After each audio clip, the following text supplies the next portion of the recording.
ABN Marathi news मध्ये आपल्या सर्वांचं स्वागत आहे। ताज्या बातम्यांसाठी एबीएन मराठी न्यूजला सबस्क्राइब। सोलापूरच्या विद्यार्थ्यांना भविष्यातील तंत्रज्ञानाशी जोडण्यासाठी जय अकॅडमीमध्ये शहरातील पहिले स्टेम प्रयोगशाळा। फक्त पाठांतर नाही, प्रयोगातून शिक्षण। विद्यार्थ्यांमध्ये वैज्ञानिक दृष्टिकोन, सर्जनशीलता आणि समस्या सोडवण्याची क्षमता विकसित करण्याचा अभिनव उपक्रम। आज शिक्षणाच्या क्षेत्रात मोठा बदल होत आहे। जगभरात कृत्रिम बुद्धिमत्ता, रोबोटिक्स, संगणकीय प्रोग्रामिंग, स्वयंसंचलित तंत्रज्ञान, माहिती विज्ञान आणि विविध आधुनिक तंत्रज्ञानाचा वेगाने विकास होत आहे। भविष्यातील रोजगार आणि व्यवसायाच्या अनेक संधीही या तंत्रज्ञानाभोवती निर्माण होणार आहेत।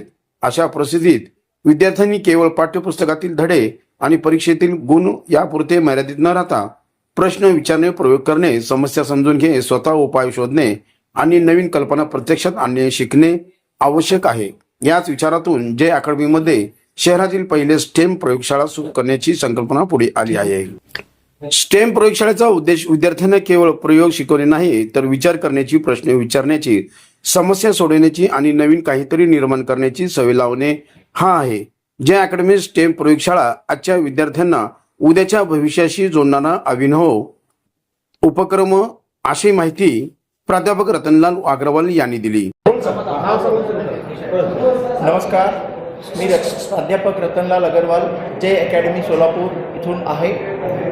स्टेम लॅबचं इनॉग्रेशन होतं आहे, उद्घाटन होतं आहे परवाच्या रविवारी 23 ऑगस्ट सकाळी 10 वाजता। स्टेम लॅब म्हणजे सायन्स, टेक्नॉलॉजी, इंजिनिअरिंग आणि मॅथमॅटिक्स। मुलांना कौशल्य विकास करण्यासाठी, मुलांचा कौशल्य विकास करण्यासाठी, त्यांना हँड्स ऑन प्रॅक्टिस देण्यासाठी, ॲक्च्युली काम करून नवीन नवीन इनोव्हेशन करण्यासाठी, नवीन मशीन्स बनवण्यासाठी मेकॅट्रॉनिक्स, इलेक्ट्रॉनिक्स, रोबोटिक्स, IoT आणि AI। सध्या टेक्नॉलॉजी फार फास्ट वाढते आणि याचा अनुभव मुलांना 5वी पासून मिळण्यासाठी, 5वी ते 10वीच्या मुलांसाठी, मुलींसाठी कोणतीही शाळा, कोणतीही बोर्ड आणि कोणतेही माध्यम, या सगळ्यांसाठी हा कोर्स सुरू आहे। वर्षातनं 35 सेशन्स ह्याच्यात घेतले जातील। सांगितलेले सगळे विषय त्याच्यामध्ये मुलांना करायला लावले जातील। प्रत्येकासाठी वेगळा संच दिला जाईल आणि हा सगळ्यांसाठी खुला आहे।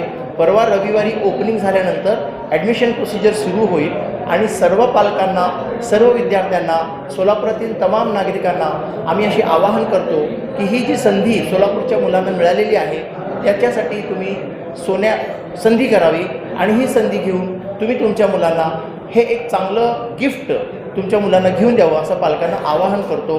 नमस्कार।